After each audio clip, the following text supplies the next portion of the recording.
Oh, ça sent qu'on va aimer. Donc, David pose une question, Mâche, très très claire. Je connais. T'as demandé, mais Abraham, il est descendu en Égypte, Abraham, parce qu'il n'y avait pas à manger. Il arrive en Égypte et il a peur qu'on prenne sa femme. Est-ce que sa peur était permise? Oui. David, Là, si on considère qu'il y avait un danger qu'il le tue parce qu'il voulait la. qu'est-ce que dit Rachi, Jonathan, toi qui es très fort dans Rachi aussi? Pourquoi il a eu peur pour sa femme? Parce qu'elle est belle et ils sont tous moches là-bas. Déjà, mais on voit qu'ils ont des yeux pas normaux. Ouais, ouais, Ils ont les yeux dans les narines, dans exactement. le groin. Il a dit à sa femme, changeons de groin. Ouais. Ça marche pour un militaire aussi. Lui. Et tu sais comment ils disent à leurs femmes, ces gens-là? Faut aimer sa femme comme l'autrui. Donc il a vu qu'il était dans le Pigland, ouais.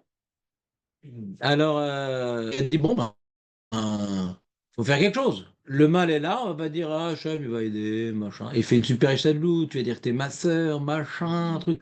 J'ai fait tout un show pour essayer de comprendre son ishtadout, elle est poussée son ishtadout. Mais il a le droit, ben peut-être qu'il a le droit. Il a le devoir. Parce que le problème est là.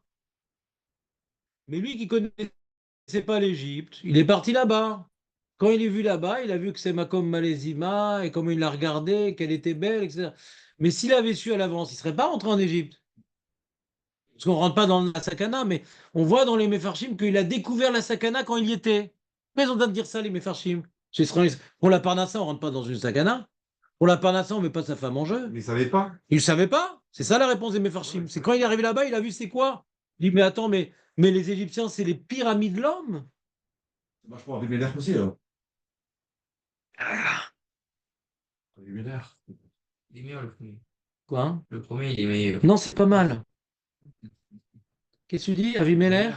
Mais c'est pareil. Faut que je te fasse tout le fromage? Il savait pas que là-bas, à Himmler, il allait. Ils avaient aussi ce débat fait. Ouais, exactement. Ça répond à la question de Julien, rappelez-vous. Il a dit mais comment Abimelech il a pu reprendre la femme Laurent est connu, tout ça. Alors que Abraham, il avait gagné les guerres, etc. etc. C'est après la guerre de Sodome, guerres avec des la guerre de 4-3 et 5-3. Ah, pour pas qu'ils sont Julien. Après qu'on a vu que Abraham, il a. Ah, bon, voilà. C'est comme ça qu'ils c'est comme ça qu'ils vivent. Je veux dire, vous voyez une belle femme, ils la prennent. Même si Ah, c'était ah. donc c'est pour Tu ça dis que. le Yetzerara, hein? T'as dit le mec, il a tellement il a Yetzerara, il a essayé de draguer la femme de Al Capone. Ouais, ça. Ça arrive, hein. Ça arrive. Non! Je- Quoi, c'était déjà arrivé? Non! Sur le trap. Il faut être tellement grand que le mec, le Yetzerara des femmes, ça rend fou. Ça regarde, hein. Ils savent qu'ils devraient avoir peur de moi, alors voilà. Alors, toi aussi, des trucs comme ça. D'accord, c'est une autre réponse que ce que tu voulais dire, Nahon. On parle du Yetzerara des femmes. Oui, Ouais, d'accord. Razak, David. On continue? Vous êtes prêts? Are you ready? Qu'est-ce qu'on répond dans le DJ? Qu'est-ce qu'il dit? Let's go.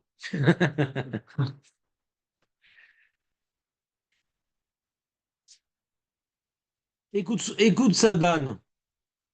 Écoute-moi Sadan. Il y a une marque qu'on n'a pas fait dans Saint-Nédrine. On est dans la feuille? Le feuille et son papa? Saint-Nédrine, ça décrète. Amaroula. On parle du machin. Non, non, c'est pas, c'est dans la feuille, David, pas dans la Gemara. Non, non, je sais. Hein, ça décrète. Prête. Bête. T'es là, t'es avec nous, Nathan? Aussi, tu essaies de motiver un employé. Moi, en tout cas, je sais pas comment vous motiver pour être avec moi. Ouais. Oui, un mec. C'est de l'argent. J'ai demandé à Ravespa qu'il fasse aussi des bourses pour mon bêta midrash, pas que pour Neshama. Les gens paient rien, Rav. Hein? Les gens paient rien.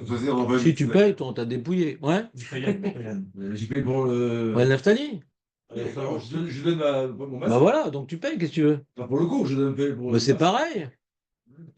C'est la même chose, c'est fou, quoi. Moi, ça fait longtemps que je trouve quelqu'un qui a fait.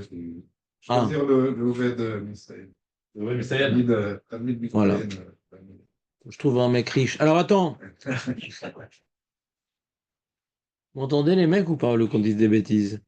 Oula, c'est ce qu'il disait, Oula? Ouais. Il disait, je veux qu'il vienne le Machiar, qu'il vienne, mais je veux pas le voir. Tu connais cette Gemara? Ouais. Oulala. Il a peur de Gobagon. Exactement. Après, il appelle. Il veut du Machiar, Demandez. mais il a très peur. Il veut qu'il vienne, mais je veux pas le voir. C'est-à-dire, je peux être là pour le voir. C'est contradictoire. Mais demandez à être coupé d'un. Il était Veloïr Miné. C'est voir. Ouais. Hama, c'est voir. Il y a des fois Haza, des fois Hama. Vechanama, Rabat. Rabat, Yate qui viennent, Vélo Herminé.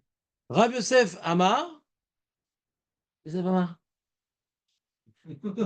Voyons voir c'est qui Yosef Amar. Venez voir. Boucher, moi. Non, Rav Yosef Amar Yate qui viennent, est-ce que il va être là, lui, il est positif.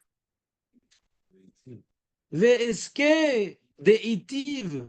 Et j'aurai le sroute de m'asseoir, ouais, à l'ombre de la bouse de son.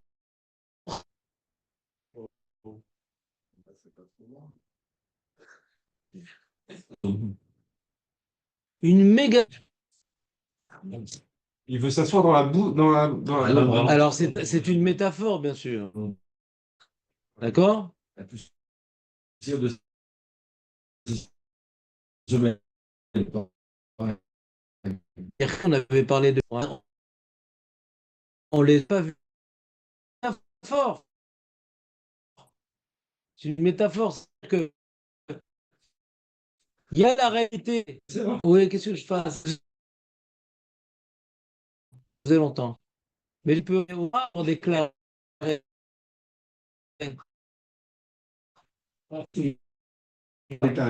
Ah là là. Une fois, il a fait une crise nerveuse NPE. Tu connais l'histoire ou pas? La crise nerveuse du Nord. Tu connais cette histoire, Nathaniel, ou pas? Non. Un Noir là-bas, il vient vraiment de l'Afrique profonde. Et il a mis son costard, il a travaillé son accent, il a eu match HEC.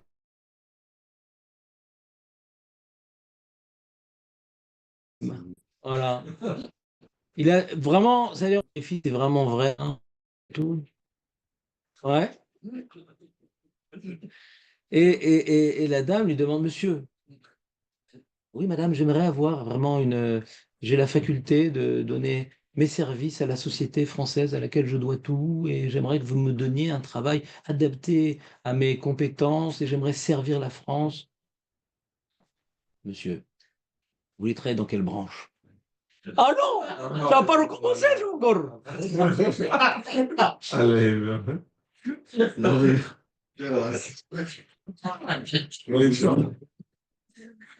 C'est vrai. Tu connaissais pas celle-là? Elle est importante, non? Faut pas la raconter à tout le monde.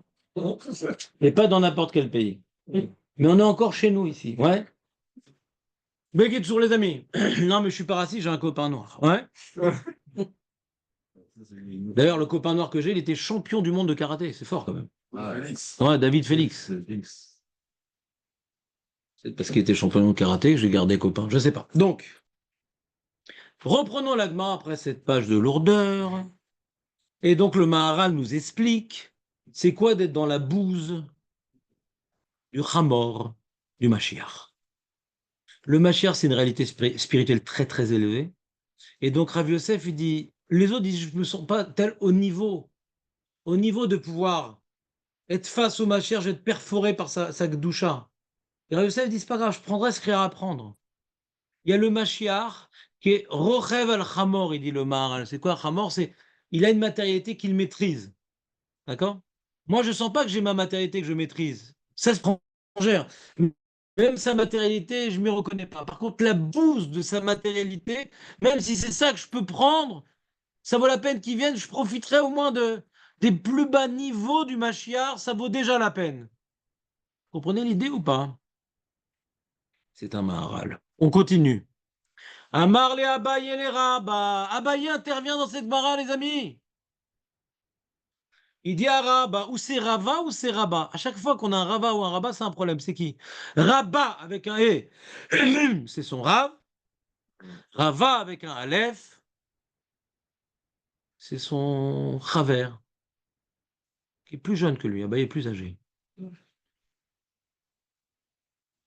Et Abaye dit ou bien à Rabba ou à Rava, Maïtama, pourquoi t'as peur qu'ils viennent? Pourquoi t'as peur qu'ils viennent le Mashiach et tu veux pas y être et tout machin? Il mamishum chevlo shel Mashiach. Quoi, t'as peur? Des trucs qui sont écrits dans Radal et tout? Il va y avoir des souffrances, des guerres, des machins, des trucs, du Hezbollah, du Hamas, du Houmous, un peu de tout, une grande salade. Le Rav Yerushalmi. Ouais, comme on dit chez nous. Comment? Ouais, ça commençait déjà. Oh, ça. Oui, alors il faut savoir que Marc est prophète. Non, si vous avez besoin de quelque chose, c'est très intéressant, il prend pas cher, il est prophète. Ouais. Donc, souvent pessimiste, mais c'est pas grave, il changera, lui aussi. Donc, chez Shalou, Talmida Ved Rabbi Elazar. Rabbi Elazar, qu'est-ce qu'on fait pour sauver? Qu'est-ce qu'on fait, David, pour ne pas devoir subir les souffrances de l'enfantement de l'ère messianique? Quel est le mode d'emploi? Chef. Qu'est-ce qu'on fait, chef? Yasok Batora Obek Milut Rasadim. T'entends, Jonathan, c'est pas beau tout ça? Qu'est-ce qu'il est en train de dire à Rava? Ou peut-être à Rabat? Pourquoi t'as peur? Tarasok Batora Gmulut Rasadim. Ça permet d'échapper au rêve les Mashiach. Individuellement ou collectivement parlant? L'odeur. Très bonne question, David. Dans le sujet, pertinente, magnifique. Magnifique. La Randane, c'est une bonne question ou pas? D'une rapidité incommensurable. Même le chat GPT payant est plus lent.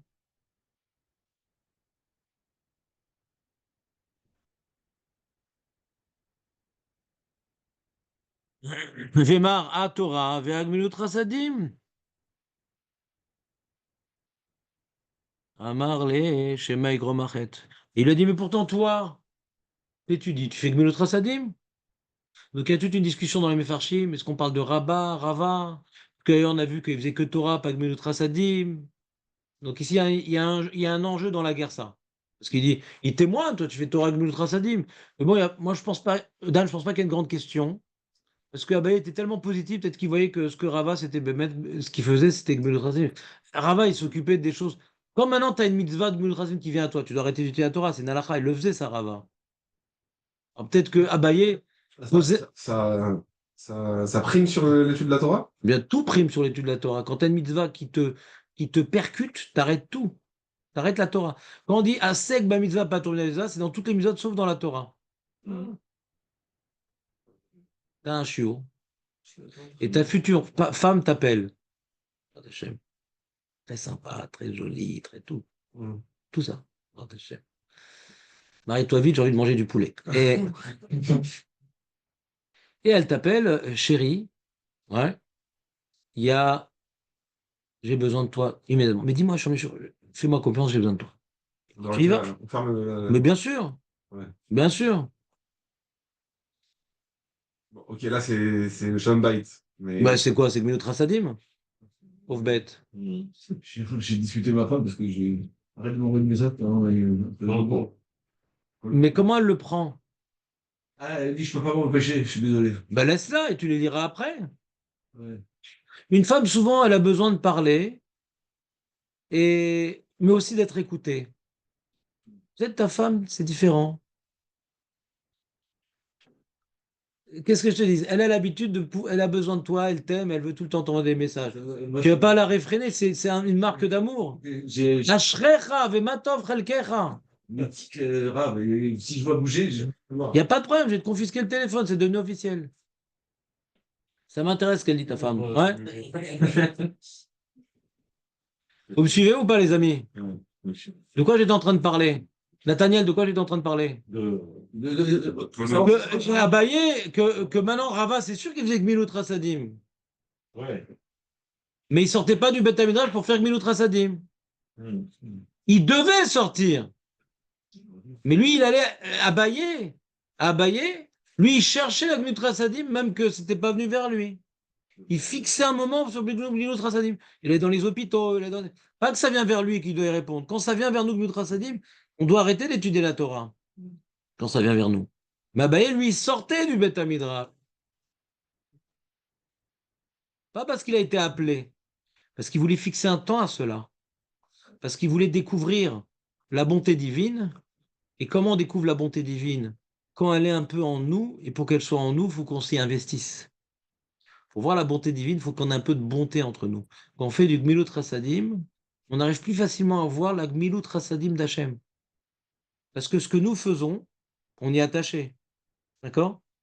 Alors quand maintenant on voit des choses dans la vie, ben ça aussi c'est ce que j'ai fait, c'est la Gmilut Rasadim. Donc ça nous ouvre les yeux pour voir la Rachmei Shamaim. Et lui, tout le but de sa vie à Abaye, c'est de voir Rachmei Shamaim pour croire qu'il va pouvoir vivre plus que ses aïeux parce qu'il a plein de grandes choses à faire. C'est quand même le Gadol Hador, plus que Rava. Ah bon? Quand il est mort, Rava a pris sa place. C'était le Gadol Hador. Ah ouais. Plus que Rava. L'Alacha est comme Rava. Ah, ouais, c'est ça. Mais Abaye était plus profond que Rava. Abaye, c'était la profondeur. Et Rava, c'était la connaissance. Et souvent, on est posé comme celui qui a les connaissances que celui qui a la profondeur. C'est ce qu'on a vu entre Shammai et Hillel. Shammai, c'était la profondeur, il était plus rarif. Mais Hillel, c'était la connaissance. On va pas d'après la profondeur. Parce que la profondeur, elle n'est pas forcément accessible à tous. La connaissance, elle doit être passée à tous. Donc, pour être le Rosh Yeshiva et pour transmettre la Ra, c'est la connaissance, la profondeur. Il y avait un grand Rav qui s'appelait Rav Gedel Anadel, personne ne le comprenait. Je viens de dire mieux. Il y avait un Rav qui s'appelait Rav Kook, personne ne le comprenait. Wow. Il a mal été compris. C'est encore une oui. De quoi, la profondeur? Non, de choisir plutôt ce côté-là que de l'autre côté. Ça, j'ai pas compris. C'est aussi la Gemara, elle rapporte avec l'histoire du four là où il, Rabbi Eliezer et Chachamim, voilà. on l'a fait avant que tu arrives.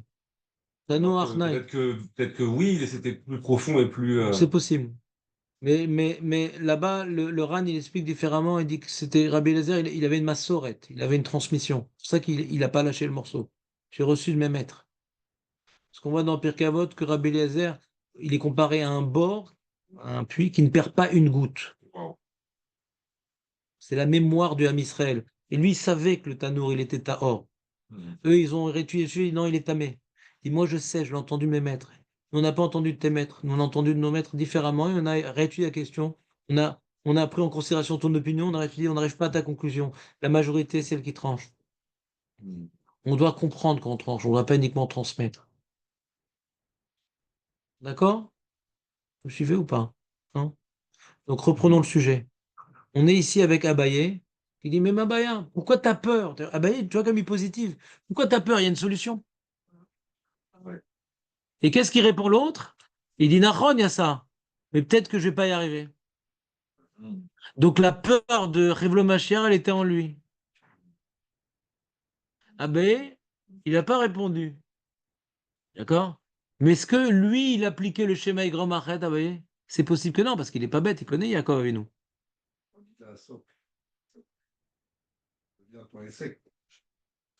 C'est pas quand ça se présente à toi le. Oui, bien sûr, frère, bien sûr.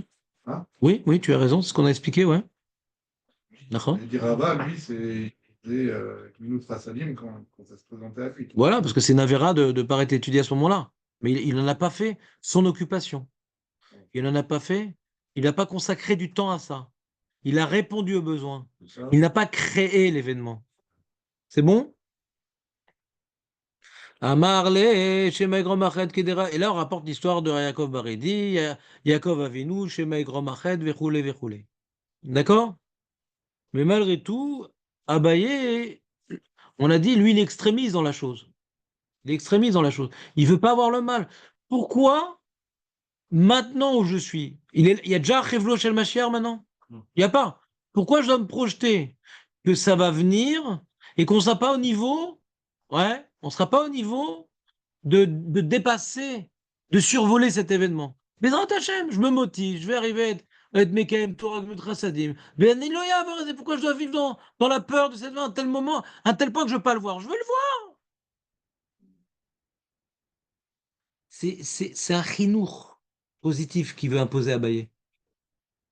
Dès qu'il y a une piste de Midat HaRachamim, il l'utilise. Il l'utilise. Il n'est pas Cholek sur l'enseignement de Yaakov Avinu parce que le mal était devant lui, donc là. Mais là, le mal n'est pas devant moi. Chevlo Shel Mashiach, puisque maintenant il y a un enseignement que qu'on fait Torah Gmut Rasadim. C'est peut-être ça son leitmotiv à Baye. Pour ne pas avoir peur de l'imot à Mashiach.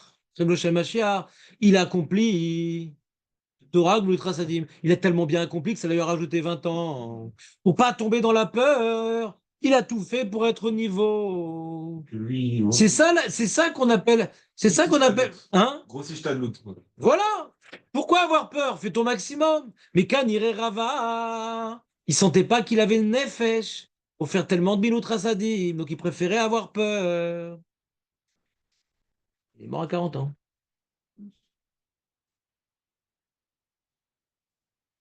C'est bon ces gâteaux, ça donne envie, Nathaniel. Ils sont bons ces gâteaux ou pas? Ou c'est juste. T'as pas mangé ce matin? On a faim. Mange. Tout est bon. Tout est bon. On voit que t'as pas. Je deviens sage dans ce cours-là. On voit J'ai l'impression que mon niveau de sagesse, il augmente.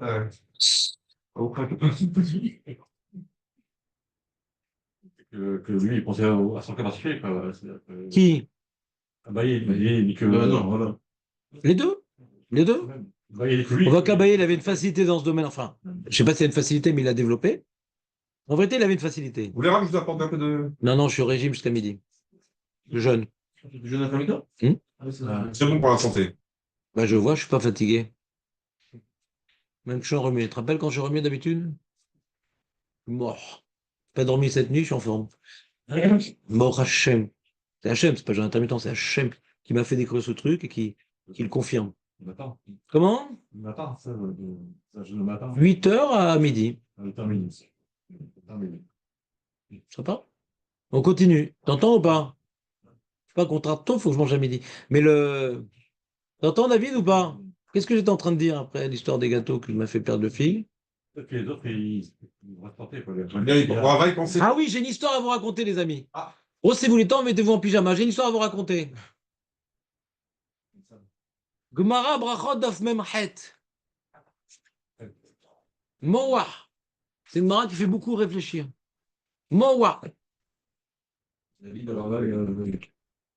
C'est quand ils étaient petits, Rava et Abaye. Tu veux que je te raconte une histoire, Marco? Ouais.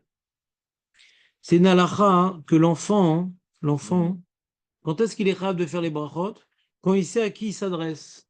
S'il fait le birkat Amazon pour papa, c'est un problème. D'accord? Parce que papa n'est pas d'origine Amazon. Ouais? Donc, il faut faire pour Hachem, par contre. Le fait, il n'a pas de bras retournants, l'enfant. D'accord. Mais l'alcool est interdit pour les enfants. Donc, écoute-moi. Donc maintenant, à partir de quand un enfant est chayav? Nathaniel, tu l'expliques? En vain. Donc, le problème, c'est comme ça. Les enfants, il y avait je sais pas, l'endroit où ils étaient leurs rêves, leur rave, il y avait Rava et Abaye. D'accord? Je trouve pas la ligne bêtement, qui fait des blagues pour tempérer l'histoire. Et il dit, à qui tu pries? À qui tu pries? Tu sais à qui tu pries? Le Rava, il a montré comme ça. Il est resté dans la pièce, il a montré comme ça. Et Abaye, il est sorti de la pièce, il a montré le ciel. Mais j'ai pas trouvé dans les mots. Ah ouais, non, j'ai lu. Tu connais cette histoire, David? Oui, je ne connais pas entièrement, mais. Kol Hakavod. Et le Rav Kook, il explique. Vous voulez entendre un petit Rav Kook encore? Il explique. Rava, sa vie, c'est le Beth Midrash. Rava, il peut voir Akadosh Baruch Hu par intermédiaire, par la Torah. Mais il ne va pas trahir son émotion de ressentir Hachem. Il va accomplir sa parole. Donc là où il est, dans la pièce, même qu'il ne voit pas le ciel, il l'imagine. Abaye veut découvrir Hachem lui-même. Quand il était petit déjà, il sort de la pièce et il voit l'infini. L'infini, c'est pas cadré. Une maison, c'est oui cadré. Pour être le possèque adore, il faut être cadré. L'infini n'est compréhensible par celui qui le recherche. Vous comprenez ou pas? Donc Abaye voulait une relation directe avec Dieu. C'est de l'émotion. Il dit le Rav Kook, des fois, on étudie la Torah, on a une telle grande recherche de se rapprocher d'Hachem qu'on arrive à la Torah. Ça, c'est Abaye. Rava, hein, il veut tellement étudier la Torah qu'il va comprendre ce que Hachem veut. Mais ça commence pas par une émotion, ça commence par un travail. C'est dans une construction qu'il va trouver Dieu. Mais il y a un écran. Comprenez ou pas? On peut reprendre ce point-là. Ouais. C'est assez fin, c'est assez fin. Ouais. Je vous le conçois, je vous l'admets, je vous le... Dans la pièce, elle trouve Hachem. Hein. Oui, mais il n'a pas eu besoin. Hein. Alors, il ne le voit pas, le ciel. Il voit un toit. D'accord? Ça le suffit. Parce qu'il a pointé du Dieu, il a pointé du doigt Dieu, ça suffit. Ça suffit. Il ne va pas plus loin. On l'a compris. Lui, Abaye, il veut ressentir. Il va dehors, il voit le ciel, l'immensité du ciel. On est d'accord que quand on voit un plafond, on voit le ciel, celui qui a l'Irat Shamaim, c'est pas Irat Tikra. Et Irat Tikra, Veirat Shamaim. D'accord? Parce que c'est pas Tikra, c'est tu crains. Ouais? Tu as plafonné. Tu as plafonné le seuil. Tu comprends ou pas? Quand tu vois l'immensité du ciel, on dit avec le titre, ouais. Le bleu rappelle la mer le ciel le qui à Kavod. Quelque chose d'infini dans Kadosh Baruch Hu. Abaye, il avait déjà perçu, pressenti déjà avant 8, 9 ans, ouais, il avait pressenti d'infini dans Kadosh Baruch Hu. Sa miséricorde. Rachamav Merubim. On ne dit pas Dinav Merubim. Le din, c'est binaire, oui ou non. C'est cadré le din. La Rachamim, elle est infinie. Il ne faut même pas imaginer combien Hachem il est miséricordieux. Le din, bah, il fait ce qui est écrit. Il n'y a rien d'infini. Vous comprenez ou pas? Lui, il est dans la maison, Rava, dans le cadre. Le din. Il a une vision cadrée d'Akadosh Borou. C'est le din. Bon, encore une fois, c'est très, comment dirais-je, manichéen comme présentation de Rav Abaye. C'est faux parce qu'on verra des endroits où Abaye il fera preuve de din, des endroits où Arava il fera preuve de rachamim. Donc on n'a pas en train de dire maintenant les deux c'est des fous et ils sont extrémistes. Mais en tout cas, il y a une nature prédisposée à et une nature prédisposée à et qui va donner une certaine direction plus forte dans ça que dans ça. Mais comme la Torah et le din et le rachamim, les deux incarnent les deux, d'accord? Maintenant, c'est quoi ton wagon? Qu'est-ce qui tire le reste? Tu comprends ou pas? Ouais. Il y a des gens qui ont besoin du din pour arriver à la rachamim, et des gens qui ont besoin de la rachamim pour arriver au din. Tu comprends ou pas? Tu comprends ou pas? Il faut apprendre à se connaître. On dit 600 000 visages de la Torah. 70. Hein? 70. Pas 600 000? 600. Ouais, 600 000 Neshamot maintenant. On dit Shivim Panim la Torah, on dit. Bon. Ne trompe pas de jingle, sinon je t'enlève de la radio. On aurait pu penser à. Tu vas pas me faire énergie en plein radio Shalom. Ouais. On aurait pensé à la plus bête, hein, dans le sens où Abaye était plus précis, quoi. Les deux voulaient monter Hachem et donc il a voulu comme ça, il a dit non, non. Mais pourquoi tu cherches toujours à expliquer autrement, alors que ce que tu dis, excuse-moi, c'est stérile, ça sert à rien de dire ça. Si Agmara nous regarde cette histoire-là, c'est pour nous apprendre quelque chose sur Abaye. Et là, d'après toi, on peut même pas relier Abaye et Rava à cette histoire. Donc on préfère plutôt expliquer une histoire pour que ça puisse être connecté à autre chose, plutôt que l'Agmara nous raconte une anecdote inutile. Tu comprends, David? C'est vrai, c'est inutile, ça n'a rien à la raconter. Nous savons également sur Abaye qu'il était orphelin. Ouais. Quand sa mère l'a accouché, son père était déjà mort, elle est morte très peu de temps après. C'est un Cohen, Abaye, oui. Oui, mais Rava aussi, parce qu'ils descendent les deux de Haïli. Est-ce que son père était Cohen ou sa mère, je ne sais pas. Mais en tout cas, Abaye était orphelin. Ça change quoi d'être orphelin ou d'avoir des parents? Les parents, c'est un écran avec Dieu. Si tu n'arrives pas à couper le cordon ombilical, tu ne seras jamais lié à Dieu. Wow. Quand on se marie, il y a marqué Alken Yazov Ish, Avivemo. C'est le moment où on doit couper le cordon ombilical pour créer le Yichud avec sa femme. Vous entendez ou pas? Abaye, il n'a pas eu cet écran-là. Depuis qu'il était petit, il regardait le ciel, parce qu'il n'avait pas les yeux de son père qui le regardait. T'entends ou pas? Hmm. À demain ou pas? À demain. Là, Shazak. Ouais.